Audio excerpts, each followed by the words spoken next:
Hi friends, welcome back our channel Sujana happy home. నేను ఈ సంవత్సరం ఆఖరి శుక్రవారం చేసుకున్న వరలక్ష్మి పూజ మీతో షేర్ చేస్తున్నాను. చాలా సింపుల్గా ఎప్పటిలాగే. ఆ, ప్రసాదం మాత్రం పాయసం ప్లేస్లో రవ్వ కేసరి ఒక్కటి మార్పు చేశాను. పులిహోర కూడా కొత్తగా ట్రై చేశాను. కాకపోతే అది మంచిగా వచ్చిందో రాలేదని నాకేం అర్థం కాలేదనమాట. ఎప్పటిలాగే పూర్ణాలు, వడలు అండ్ శనగలు 5 ప్రసాదాలు, పువ్వులు, కాయలు ఇవన్నీ కామన్ గా చాలా సింపుల్ గా ఈ సంవత్సరం అయితే హ్యాపీగా పూజ అయితే చేసుకున్నాను. ఈ సంవత్సరం అయితే ప్రతిదీ వీడియో షూట్ చెయ్యాలని అనుకున్నా.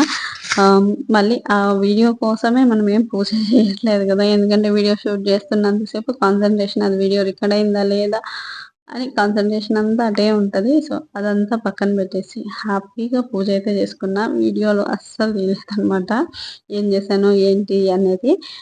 పూజ అంతా అయిపోయిన తర్వాత తాంబూలాలు కానీ ఇచ్చేసాను.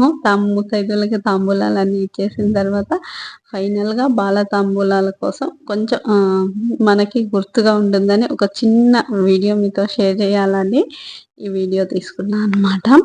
ఈ వీడియో అంటే పూజ చేసుకున్న నాకే కాదు, వీడియో చూస్తున్న మీ అందరికి కూడా సమృద్ధిగా ఉండాలని కోరుకుంటున్నాను.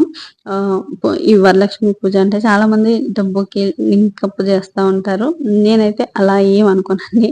ఎందుకంటే మనకు మనశ్శాంతిగా ఉండడము లక్ష్మే, ఆరోగ్యంగా ఉండడం లక్ష్మే, ధైర్యంగా ఉండడం లక్ష్మే, కష్టాలను ఎదుర్కోవడం కూడా లక్ష్మిగానే భావిస్తాను. ఎందుకంటే ప్రతిదీ మన లైఫ్లో ప్రతిదీ ఇంపార్టెంటే. ప్రతి దాంట్లో మనం సక్సెస్ అవ్వాలి అంటే ప్రతిదీ అన్ని సమృద్ధిగా ఉండాలి అని నేను కూడా కోరుకుంటాను. ఈ వ్రతాలు పూజలు చేసేటప్పుడు నాకు ఈ కోరిక ఉంది, ఇది జరగాలని నేను ఎప్పుడు ఏం కోరుకోను. ఎందుకంటే మనకు జరగాలని ఉంటే అదే జరుగుతుంది.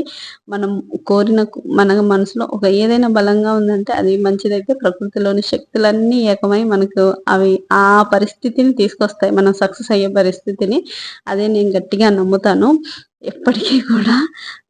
అంటే మనం ఒక రూపంలో మంచి చేస్తే అది ఏదో ఒక రూపంలో ఎక్కడికి వెళ్ళినా మనకు మంచి జరుగుతుంది అనేది నా ఉద్దేశం అనమాట. ఇంతే ఫ్రెండ్స్, ఈరోజు ఈ వీడియో అయితే నచ్చితే లైక్ చేయండి, షేర్ చేయండి, కామెంట్ చేయండి. మళ్ళీ రేపు